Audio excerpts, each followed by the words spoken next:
warahmatullahi wabarakatuh.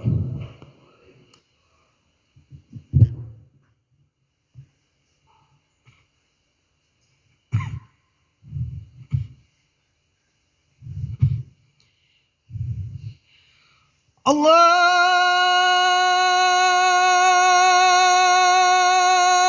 Akbar,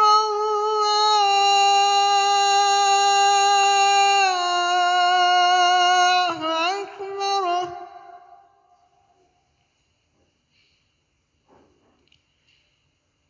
Allahu Akbar,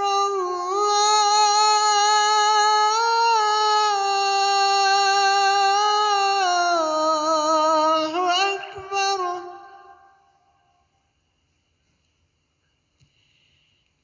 أشهد أن لا إله إلا الله.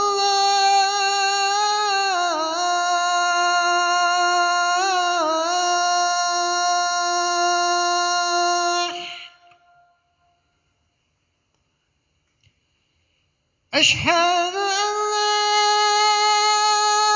إله إلا الله.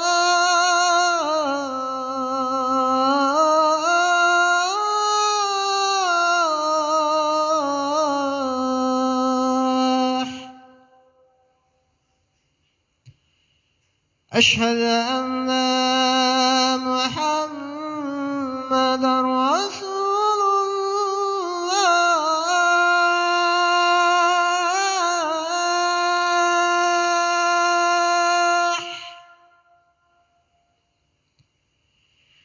أشهد أن محمدا رسول الله.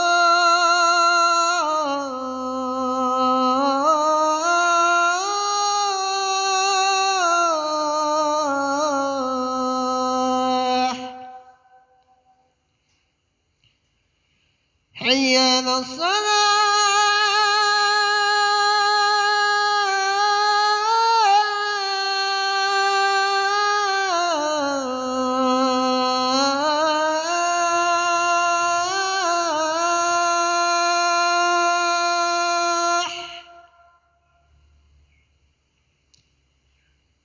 حي على الصلاة.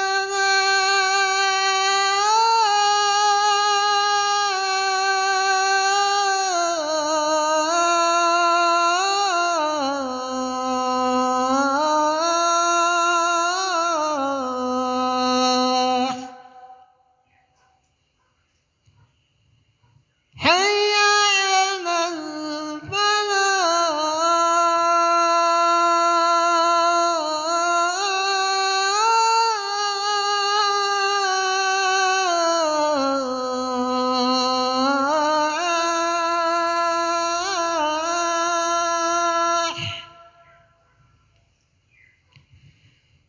حي على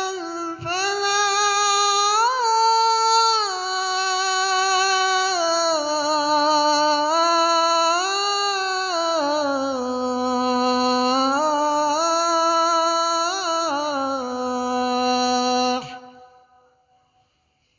الله أكبر،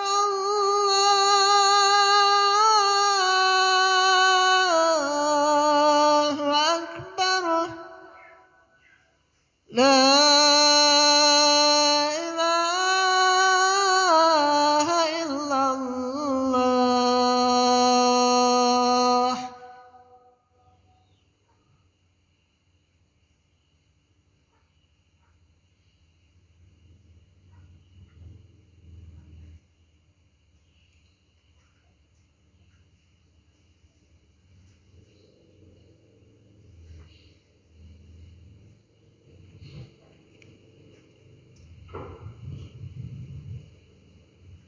إن الحمد لله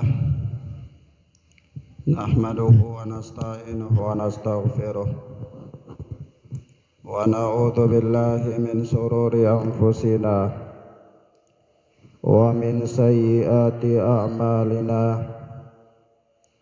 من يهده الله فلا مضل له ومن يضلل فلا هادي له. أشهد أن لا إله إلا الله وحده لا شريك له وأشهد أن محمدا عبده ورسوله صلى الله عليه وعلى آله وصحبه وسلم. قال الله تعالى في التنزيل: يا أيها الذين آمنوا اتقوا الله حق تقاته ولا تموتن إلا وأنتم مسلمون. وقال سبحانه: يا أيها الناس اتقوا ربكم الذي خلقكم من نفس واحدة وخلق منها زوجها وبث منهما رجالا كثيرا ونساء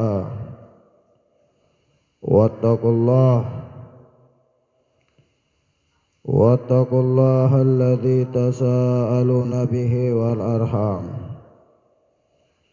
إن الله كان عليكم رقيبا. وقال جل وعلا: يا أيها الذين آمنوا اتقوا الله وقولوا قولا سديدا يصلح لكم أعمالكم ويغفر لكم ذنوبكم ومن يطع الله ورسوله فقد فاز فوزا عظيما. أما بعد، فإن أصدق الحديث كتاب الله وخير الهدى هدى محمد صلى الله عليه وسلم وشر الأمور محدثاتها وكل محدثة بدعة وكل بدعة ضلالة وكل ضلالة في النار. أيها المسلمون عباد الله، jamaah salat Jumat hamba-hamba Allah, a'azzani Allahu wa iyyakum, yang mudah-mudahan dimuliakan, dirahmati oleh Allah Subhanahu wa ta'ala. Ketika Allah memberikan kepada kita karunia dan nikmat-Nya, ketika Allah Subhanahu wa ta'ala masih melimpah kepada kita semua, itu artinya nikmat dan karunia Allah masih berada pada diri kita, yang merupakan salah satu bentuk kasih sayang Allah Subhanahu wa ta'ala kepada hamba-hambanya.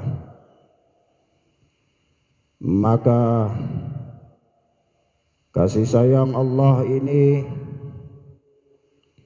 adalah merupakan salah satu bentuk rahmah yang Allah Subhanahu wa ta'ala curahkan kepada manusia, terkhususkah kepada orang-orang yang telah diberikan kepada mereka kenikmatan demi kenikmatan. Maka sudah selayaknya bagi mereka untuk mengisi kenikmatan yang diberikan oleh Allah itu dengan ketaatan kepada Allah. Sudah hanya bagi mereka untuk memanfaatkan nikmat dan karunia Allah itu untuk mendekatkan dirinya kepada Allah. Taruhlah kalau Allah memberikan kepada mereka nikmat sehat, maka pergunakanlah kesehatan itu sebaik mungkin dalam rangka melakukan ketaatan kepada Allah sebelum datang waktu di mana engkau diliputi atau dikepung dengan kesibukan demi kesibukan. Begitu pula ketika Allah Tabaraka wa Ta'ala memberikan kepada engkau nikmat usia yang panjang, nikmat umur, maka pergunakanlah umurmu itu dalam ketaatan kepada Allah sebelum kematian itu datang menjemputmu dan tidak ada lagi kata untuk menunda atau meminta ditangguhkan kepada Allah. Dan walhamdulillah, sampai hari ini Allah Tabaraka wa Ta'ala masih memberikan kenikmatan itu kepada kita. Nikmat sehat, nikmat usia yang panjang, bahkan nikmat Allah Subhanahu wa Ta'ala mempertemukan kita dengan Ramadan. Ramadan adalah bulan ketika manusia berlomba-lomba padanya untuk melakukan kebaikan-kebaikan, untuk melakukan ketaatan-ketaatan demi mendekatkan dirinya kepada Allah. Ramadan yang kalaulah orang-orang yang telah berada di dalam kubur mereka itu bisa berkata dan berandai-andai, niscaya mereka akan berandai-andai untuk kembali lagi hidup dalam kehidupan dunia walau sesaat untuk melewati Ramadan. Ramadan yang Allah Subhanahu wa Ta'ala melalui lisan Rasulullah Sallallahu alaihi wa alihi wasallam telah menyatakan dengan tegas kepada kita, bulan di mana futihal abwabul jannah wa ghuliqat abwabun niran wa sufidatis syayatin. Bulan di mana Allah telah membukakan kepada kita pintu-pintu surga dan Allah menutupkan kepada kita pintu-pintu neraka. Dan bulan di mana Allah Tabaraka wa Ta'ala membelenggu para syaitan, Allah merantai para syaitan, dan tentu ini menunjukkan kepada kita tentang keberkahan bulan tersebut. Maka sangatlah merugi jika orang-orang yang melewati Ramadan ini dengan melakukan perbuatan sia-sia, menghabiskan usianya dan hari-hari yang dia lewati dalam Ramadan tidak dengan penuh makna. Yang seharusnya dia memperbanyak berdoa dan berzikir kepada Allah serta membaca Al-Quran, namun kemudian dia mengisinya dengan kesibukan-kesibukan yang tidak lebih penting daripada kesibukan untuk taat kepada Allah Subhanahu wa Ta'ala. Di dalam bulan Ramadan ini Allah telah mewajibkan kepada kita suatu ketetapan atau suatu kewajiban, yang mana kewajiban tersebut masuk di dalam rukun Islam dan merupakan suatu kewajiban dari kewajiban-kewajiban Islam, yaitu puasa pada bulan Ramadan. Dan puasa ini mempunyai adab-adab yang sangat banyak sekali, mempunyai aturan-aturan, karena tidaklah seseorang berpuasa itu hanya sekedar menahan lapar dan haus saja, tetapi seseorang yang berpuasa itu jauh lebih penting daripada itu. Maka di samping itu Allah Subhanahu wa Ta'ala telah menetapkan beberapa ketentuan kepada beberapa jenis orang yang Allah gugurkan dari mereka kewajiban untuk berpuasa pada bulan Ramadan. tetapi Allah subhanahu wa ta'ala mewajibkan kepada mereka untuk menggantinya pada hari-hari yang lain. Yaitu Allah sebutkan di dalam ayatnya surat Al-Baqarah ayat 184. "Faman kana minkum maridan aw ala safarin fa iddatun min ayyamin ukhar." Maka barang siapa di antara kalian yang sakit atau berada dalam safar, lalu dia berbuka, yakni dia tidak berpuasa, fa iddatun min ayyamin ukhar, maka hendaklah dia menggantikan puasanya itu pada hari-hari yang lain. Dari sinilah para ulama mengatakan kepada kita bahwa dua jenis manusia yang disebutkan di dalam ayat ini, yaitu mereka diberikan keringanan oleh Allah subhanahu wa ta'ala untuk tidak berpuasa pada Ramadan, tetapi mereka diwajibkan untuk menggantinya pada hari-hari yang lain, di bulan-bulan yang lain. Rasulullah sallallahu alaihi wasallam mengatakan di dalam hadis yang diriwayatkan oleh Imam Ibnu Khuzaimah rahimahullah, "Inna Allah azza wa jalla wada'a 'anil musafir nisfa salati wa shaumah wa 'anil hul." Sesungguhnya Allah subhanahu wa ta'ala telah meletakkan setengah salat dan puasa bagi musafir, dan demikian pula bagi wanita menyusui dan wanita hamil. Artinya seorang yang melakukan perjalanan dia melakukan salat qasar, dan begitu pula dia tidak berpuasa, dan demikian pula orang yang hamil dan orang yang menyusui, mereka tidak berpuasa atau tidak diwajibkan berpuasa pada bulan Ramadan. Namun pada mereka ada ketentuan-ketentuan yang lain, sebagaimana yang telah dijelaskan oleh Rasulullah sallallahu alaihi wasallam. Dan kemudian golongan yang berikutnya dari orang-orang yang tidak diwajibkan oleh Allah untuk berpuasa pada bulan Ramadan, namun mereka berkewajiban untuk menggantikan puasa itu pada bulan-bulan yang lain, adalah wanita yang haid.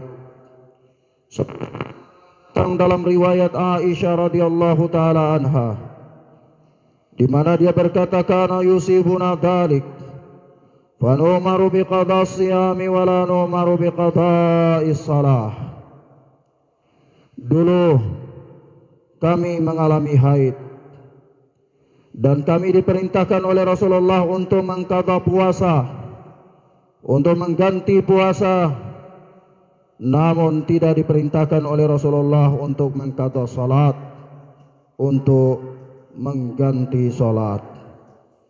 Naam, demikianlah golongan yang disebutkan di dalam nas, yang Allah subhanahu wa ta'ala tidak mewajibkan bagi mereka untuk berpuasa pada bulan Ramadan, namun bagi mereka ada ketentuan-ketentuan yang lain, yaitu ada di antara mereka yang mengqadanya pada hari-hari yang lain, dan ada di antara mereka yang berkewajiban untuk membayar fidyah. Nah, begitu pula ada beberapa hal yang seseorang harus mengetahuinya dengan baik ketika dia sedang berpuasa pada bulan Ramadan. Karena apabila perkara ini terjadi pada dirinya, hal itu dapat merusak puasanya.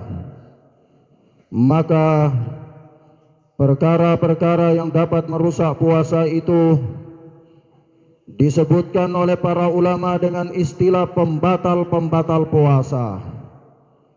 Orang yang berpuasa hendaklah dia mengetahui dengan baik, dia mengetahui dengan benar, dan dia menjaganya, yaitu perkara-perkara yang membatalkan puasanya. Dia berhati-hati dan dia waspada darinya ketika dia sedang berpuasa. Yaitu yang pertama adalah makan dan minum dengan sengaja. Ketika seseorang yang sedang berpuasa dia makan dan minum dengan sengaja, maka rusaklah puasanya, batallah puasanya. Rasulullah sallallahu alaihi wasallam bersabda, "Idza nasiya fa akala wa syariba falyutimma saumahu fa innama at'amahu Allahu wa saqahu."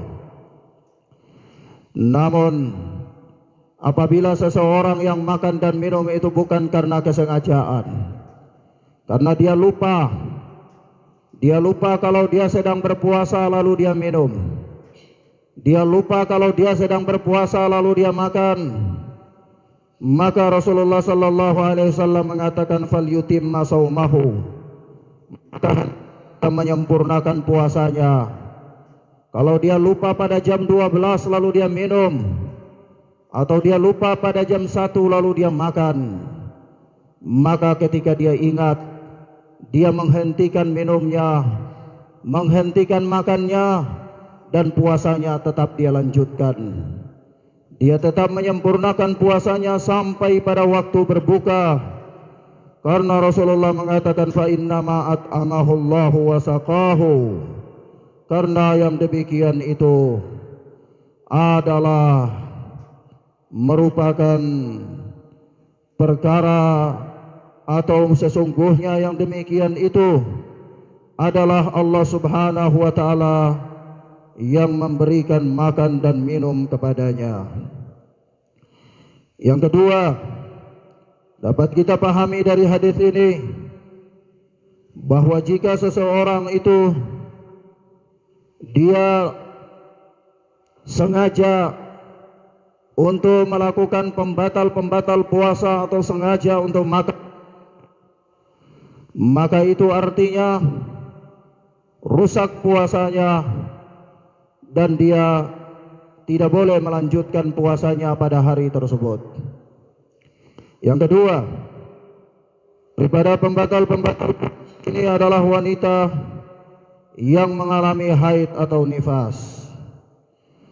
Ketika seseorang dia sedang berpuasa, seorang wanita sedang berpuasa, lalu di tengah hari datang kepadanya haid, maka wanita tersebut tidak boleh melanjutkan puasanya, namun puasanya itu dianggap telah rusak dalam pandangan syariat, dan dia wajib untuk menggantinya di hari-hari yang lain. Yang ketiga, di antara perkara yang membatalkan puasa, dan perkara ini diperselisihkan oleh para ulama, yaitu berbekam, mengeluarkan darah kotor bagi orang yang sedang berpuasa.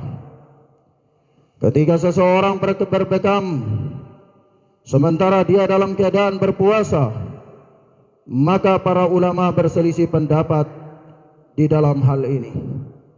Sebagian para ulama mengatakan batal puasanya, sebagian para ulama mengatakan tidak batal puasanya. Namun menurut pendapat yang dikuatkan oleh para ulama yang mensahihkan hadis ini, hadis Rasulullah yang mengatakan aftaral hajim wal mahjum, orang yang berbekam dan orang yang membekam telah berbuka atau telah tidak lagi berpuasa. Berdasarkan hadis ini, sebahagian para ulama yang berpegang dengannya mengatakan bahwa orang yang berbekam itu dia telah batal puasanya jika dia melakukannya dalam keadaan berpuasa. Yang ketiga, yang berikutnya, di antara perkara yang membatalkan puasa itu adalah muntah dengan sengaja. Apabila seseorang sengaja melakukan muntah pada siang Ramadan, maka batallah puasanya. Namun jika sekiranya muntahnya itu bukan karena kesengajaan, karena dia pusing ketika naik kendaraan atau hal-hal yang lainnya, atau karena dia sakit, maka muntah yang demikian ini tidaklah membatalkan puasanya. Demikianlah pendapat yang rajih di antara pendapat para ulama. Sebagaimana Rasulullah sallallahu alaihi wasallam bersabda, "Man dara'ahul qai'u fala qada'a alaihi wa man istaqa'u falyaqdi." Barang siapa yang dikalahkan oleh muntahnya, yaitu dengan tidak sengaja dia muntah, maka tidak ada qada, tidak ada masalah atasnya. 6. Wa man istaqa, dan barang siapa yang dengan sengaja muntah, falyaqdi, maka hendaklah dia mengqada, hendaklah dia mengganti puasanya tersebut. 6. Kemudian perkara yang berikutnya di antara perkara yang diperselisihkan oleh para ulama dari hal-hal yang membatalkan puasa adalah infus. Ketika seseorang masuk rumah sakit karena dia menderita suatu penyakit dalam bulan Ramadan, sementara dia sedang berpuasa, lalu dia diinfus, maka apakah membatalkan puasanya atau tidak? Hal ini pun diperselisihkan oleh para ulama. Namun telah terdapat dalam fatwa Al-Allama Ibnu Baz rahimana wa rahimahullah bahwa beliau membagi perkara ini menjadi dalam dua kondisi. Kondisi yang pertama, apabila seseorang diinfus dengan bahan infus itu adalah merupakan cairan yang masuk melalui kerongkongannya dan sebagai pengganti makanan, maka batallah puasanya. Namun jika sekiranya dia diinfus melalui urat-uratnya saja sebagai untuk menambah kekuatan tubuhnya karena dia sakit, maka tidaklah batal puasanya. Demikian pula perkara yang semakna dengan ini adalah seseorang yang sakit kemudian disuntik. Apakah ketika seseorang disuntik dalam keadaan berpuasa itu bagaimana dengan puasanya? Apakah batal puasanya ataukah tidak batal puasanya? Maka dalam hal ini pun dibagi dalam dua kondisi. Apabila seseorang disuntik dengan bahan suntik itu adalah merupakan bahan makanan yang disuntikan dengan maksud untuk menguatkan tubuhnya sebagai ganti bahan makanan daripada apa yang dia makan, maka yang demikian ini batal sholatnya. Tetapi kalau dia disuntik dengan cairan yang hanya merupakan obat, apakah obat sakit gigi, apakah obat kepala sakit, apakah obat demam, malaria, dan yang seterusnya, sementara dia dalam keadaan berpuasa, maka tidaklah batal puasanya.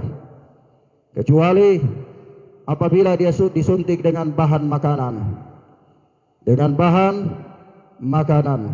maka batallah puasanya. Barakallahu fikum.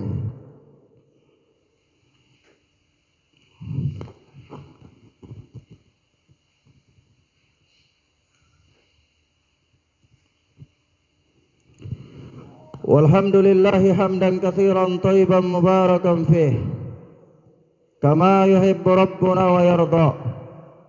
Ashhadu an la ilaha illallah wahdahu la syarika lah wa ashhadu anna Muhammadan abduhu wa rasuluh sallallahu alaihi wa ala alihi wa sahbihi wa sallam. Inna Allaha wa malaikatahu yusalluna 'alan nabi. Ya ayyuhalladzina amanu sallu alaihi wa sallimu taslima.